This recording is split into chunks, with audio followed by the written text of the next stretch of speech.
여러분 안녕하십니까? 8월 18일 금요일 넘치는 우리 교회 매일 묵상 시작하도록 하겠습니다.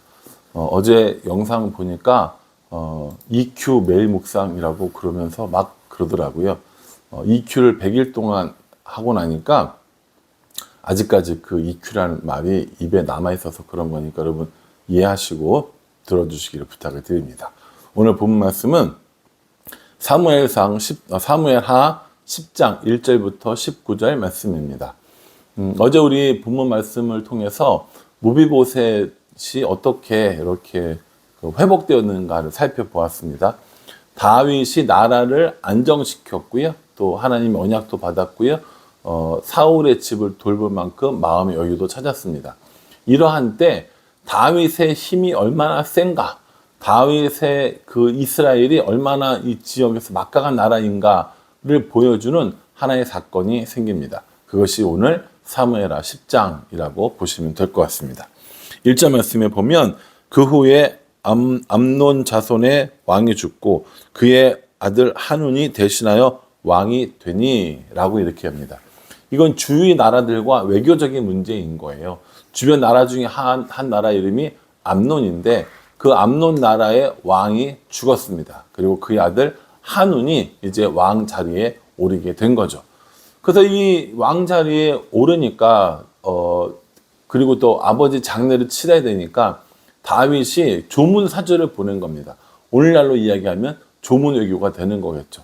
그래서 이제 사람들한테 그 대신들한테 가서 조문하고 와라라고 이야기를 해서 보냈는데 이때 이 암논의 왕의 부하들이, 신하들이 이 한운에게 잘못된 보고를 하는 것을 볼 수 있습니다. 3절에 뭐라고 얘기했냐면 암논 자손들의 관리들이 그들의 주 한운에게 말하되 왕은 다윗이 조객을 당신에게 보낸 것이 왕의 아버지를 공경함인 줄로 여기시나이까 왕이 그의 신하들을 당신에게 보내 이 성을 엿보고 탐지하여 함락시키고자 함이 아니니까 라고 이렇게 얘기합니다. 다윗은 분명히 좋은 마음을 가지고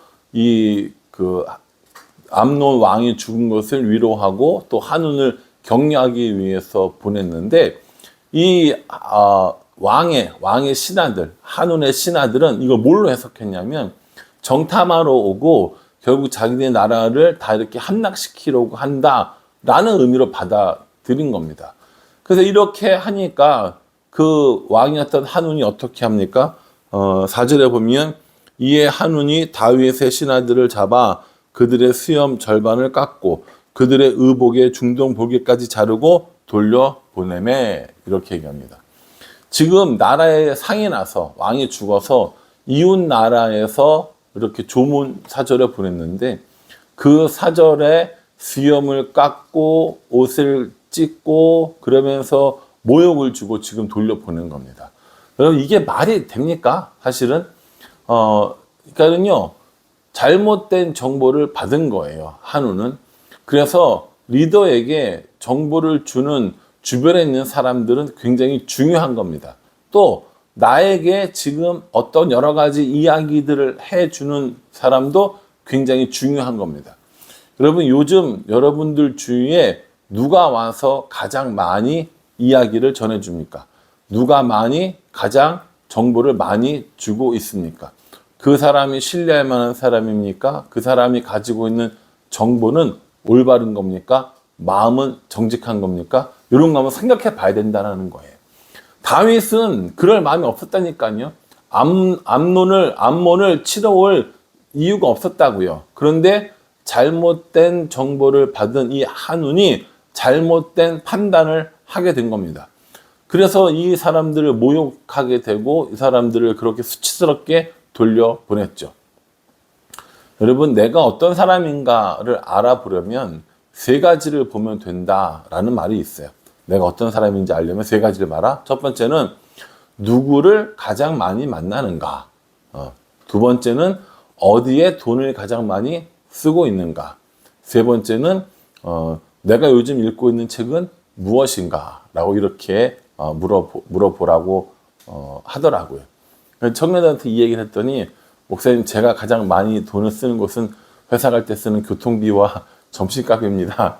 이런 얘기도 하는 친구들도 있었는데, 여러분 한번 곰곰이 생각해 보십시오.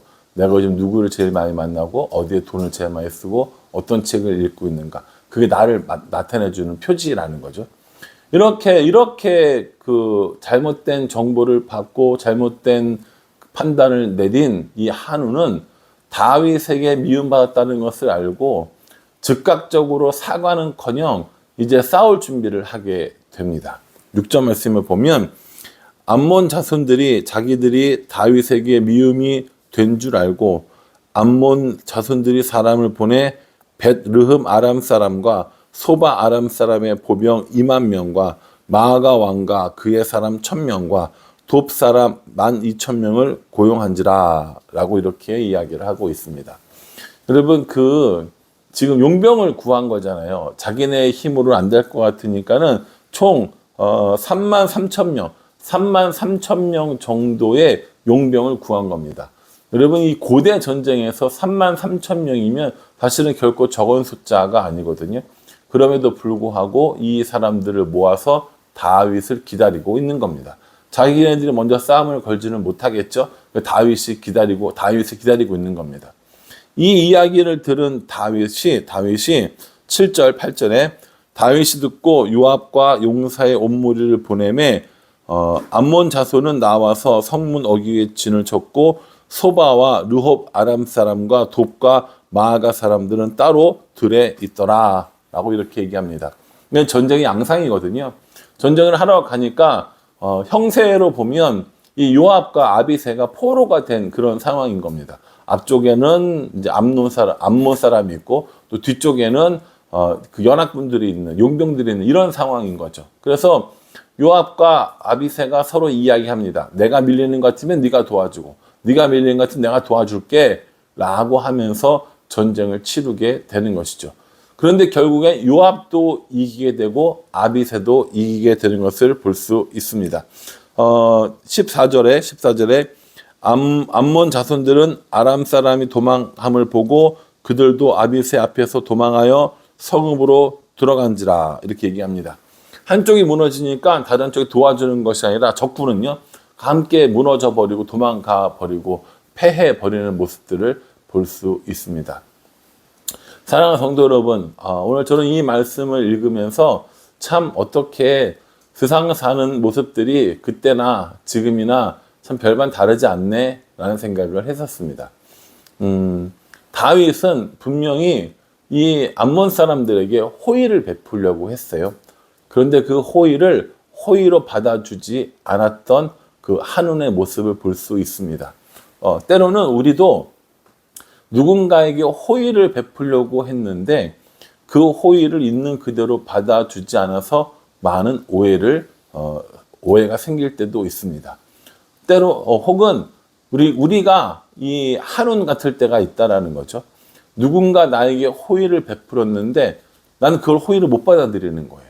잘못된 정보 혹은 잘못된 마음, 그동안에 쌓였던 감정들이 폭발을 해서 호의로 받아들이지 않고 악의로 받아들여서 되게 곤란한 일들이 생기게 된다라는 겁니다. 그 싸움들이 커져서 어떻게 합니까? 전쟁까지 이루어지는 거죠. 사실은 이렇게 오해가 쌓여서 사신들을 그렇게 수치스럽게 돌려보냈을 때 따지고 보면 전쟁이 아니라 사과를 했어야 할 수도 있습니다. 이거 내가 잘못한 거구나. 그럼 사과해야지. 빨리 조치를 해야지. 라고 하는데 오히려 큰 소리 뻥뻥 치면서 전쟁 준비를 하는 암몬 사람들의 이런 모습을 우리가 볼 수 있다라는 거죠.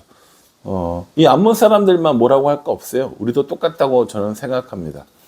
호의로 받아들이지 못하는 일, 혹은 호의로 줬는데 악의로 받아들여서 싸움이 나는 일, 이거 우리들 주위에 얼마든지 있거든요. 그러니 오해가 생겼을 때 첫 번째는 오해를 풀기 위한 노력을 해야 되면 물론 이러니와 이렇게 전쟁까지 나가게 되는 일은 없어야 하지 않을까라는 생각을 한번 해봅니다.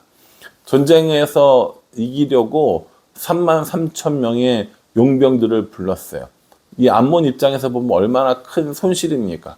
한번 이 사신들에게 수치를 준 대가가 엄청난 패배가 되었다라는 겁니다. 사랑하는 성도 여러분, 우리들도 다른 사람에 대해서 오해하거나 다른 사람에 대해서 잘못 알고 있거나 그래서 내가 오히려 이 전쟁 같은 일들, 또 용병을 위해서 돈을 써야 되는 일들, 이런 손해들이 있을 수 있다라는 사실을 기억할 필요가 있습니다. 그래서 누군가를 대할 때 혹은 어떤 일을 대할 때 올바른 정보와 올바른 판단을 하는 것은 매우 중요하다는 겁니다. 그러니까 암몬 사람들의 모습이 우리랑 똑같다니까요. 나랑 지금 똑같다니까요. 나도 똑같이 그렇게 하고 있는 거예요. 여러분, 다윗처럼 사실 거예요? 아니면 암몬 족속처럼 사실 겁니까? 성경은 우리에게 악을 선으로 이기라고 이야기를 하고 있어요. 악을 악으로 갚는 건 안 된다라고 이야기를 하고 있거든요. 근데 악을 악으로 갚는 일들을 우리 너무 잘하죠. 심지어 선을 악으로 생각하고 갚는 일들도 되게 잘합니다. 그러니 올바른 정보, 올바른 판단, 하나님께서 주시는 지혜를 통해서 악한 의도, 그러니까 악의를 가지고 오는 것, 또 선의를 가지고 오는 것들을 구별할 수 있는 지혜가 필요하고요. 단순히 전쟁으로 나가서 싸우겠다, 내 자존심을 세우겠다가 아니라 지혜롭고 현명하게 일을 마무리하는 일들도 필요하다. 그런 지혜도 필요하다라는 생각을 한번 해보게 됩니다. 사랑하는 성도 여러분, 혹시 잘못된 오해 때문에 곤란함을 겪고 계십니까? 악을 악으로 갚았거나 악을 선으로 여기거나 혹은 선을 악으로 여기거나 이런 잘못된 판단할 위기에 놓여져 계십니까? 하나님께 지혜를 구하는 게 답입니다. 야고보서 1장 3절인가 5절인가 5절 같은데, 너희 중에 누구든지 지혜가 부족하거든 모든 사람에게 후히 주시고 꾸짖지 아니하시는 하나님께 구하라, 그리하면 주시리라, 이렇게 말씀하셨거든요. 판단할 근거가 부족하고 정보가 부족하다면 우리 하나님께 지혜를 구하는 것이 맞습니다. 다윗이 가지고 있었던 이 용기, 또 다윗이 가지고 있었던 이 분별력, 이것이 필요하고요.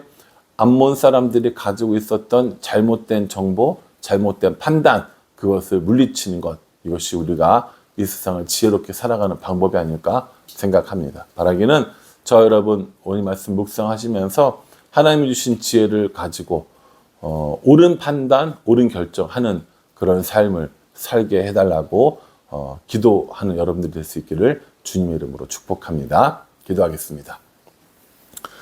하나님, 암몬 왕의 죽음을 위로하려고 했으나 그 호의를, 그 선의를 잘못 판단하고 그들에게 수치를 주므로 많은 전쟁이 일어나게 됩니다. 때로는 우리도 이렇게 올바른 판단을 하지 못하고 올바른 결정을 하지 못할 때가 분명히 존재합니다.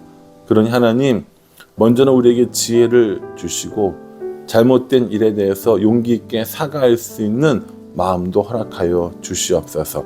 오늘 하루도 말씀의 인도함을 받으며 살아갈 수 있도록 우리 모두를 인도하여 주시옵소서. 예수님의 이름으로 기도합니다. 아멘. 여러분 오늘 말씀 가운데 함께 해주셔서 감사하고요. 저녁 때 또 금요일에 함께 뵙도록 하겠습니다. 감사합니다.